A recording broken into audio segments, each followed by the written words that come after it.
Salut les amis, aujourd'hui c'est le grand jour du déconfinement des tomates.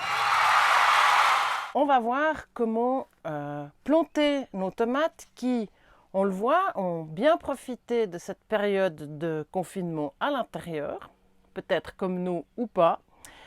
Et donc aujourd'hui elles vont partir en pleine terre. Elles en ont bien besoin parce qu'elles ont les racines. Là, on les voit qui commencent à sortir du pot et ça, c'est le signe que c'est vraiment le moment de les mettre.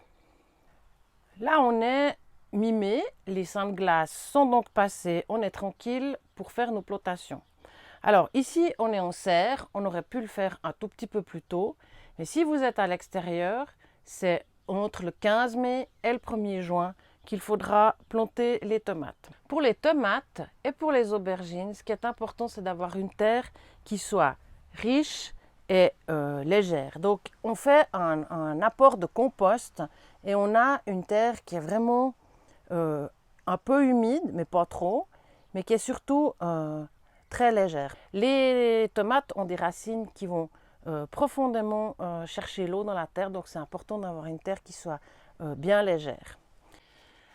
Alors, pour planter notre tomate, il faut d'abord bien l'observer. On voit là qu'elle a déjà des petits gourmands qui partent aux aisselles des feuilles. On en voit un ici, un ici, un là et un là. Donc, ceci, on enlève dès le départ, sinon on aura des nouveaux départs de branches qui vont affaiblir le tronc principal. Donc ça, c'est une chose importante à faire au début. Ensuite, on dépote gentiment et ça nous permet de voir que cette tomate, elle a vraiment besoin d'être plantée maintenant. Elle a envie de se développer. Alors, première opération, on va le faire là. Pour la démo, on fait un trou assez important. On voit qu'on a une terre là qui est très souple. Et alors, ce qui est important, c'est de coucher la tomate dans le trou. On peut même enlever les toutes premières feuilles qui sont là. On enlève le petit tuteur. Et donc, on voit bien que là, si je recouvre, eh bien, il y a une partie du tronc qui va être sous terre. Et c'est ça qu'on cherche, puisque la tomate va pouvoir faire des nouvelles racines à partir de sa tige et ça va la fortifier. Donc là, elle a l'air un peu mal en point, elle a l'air un peu couchée. Rassurez-vous, elle va se redresser dès les prochains jours. Et pour l'aider, on peut mettre un tout petit tuteur ici qu'on attachera très délicatement. Voilà, ça c'est la première opération. Donc maintenant, nos tomates sont plantées, c'est le moment de les tutorer. Alors c'est important de les tutorer pour qu'elles puissent bien grandir. Elles vont certainement arriver à une hauteur de plus de 2 mètres. C'est important de bien les étiqueter, de mettre les étiquettes en haut et pas au sol parce qu'on ne les retrouvera plus.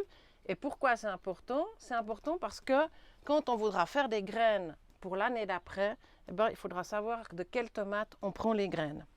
Alors, les tuteurs, moi je recommande les tuteurs en colimaçon qui permettent à la plante de s'aider et de grimper le long.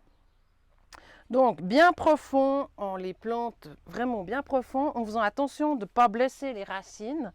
Donc, on les met à peu près 10 cm de la tomate. Donc, on y va, on plante bien pour que ça soit bien stable. Voilà. Et une fois le tuteur placé, c'est important d'arroser les tomates. Vraiment de bien les arroser parce que la transplantation, ça provoque un stress et elles vont se laisser un peu aller. Donc pour arroser, le premier arrosage, moi je recommande un arrosage avec du purin d'ortie à 10%. C'est pas nécessaire de mettre des orties au fond du trou. Il y a des gens qui font ça. Moi, je pense que c'est pas nécessaire. En plus, ça risque de pourrir. Donc, je préfère un arrosage avec du purin d'ortie. Donc, on arrose toujours bien le pied. Voilà, là, on voit que ça coule un peu. Abondamment, jamais arroser les feuilles. On n'arrose jamais les feuilles des tomates. Donc là, on est le matin. J'ai arrosé, c'est planté, tout va bien. On va revenir arroser ce soir et regarder que nos tomates se portent bien parce qu'elles vont vivre un stress. Donc c'est important de bien régler la température, par exemple, si vous êtes dans une serre.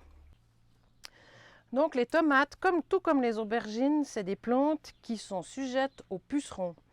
Donc, pour éviter les pucerons, on plante des tagettes, par exemple. Donc là, par exemple, des petites tagettes. On peut aussi mettre des soucis et de la bourrache tout près des tomates. On peut aussi mettre du basilic qui accompagne très bien les tomates. D'ailleurs, c'est tomate, mozzarella, basilic, c'est déjà fait. Il ne reste plus qu'à faire pousser de la mozzarella. Mais ça, c'est une autre histoire. Allez, on vous souhaite bonne chance avec vos tomates.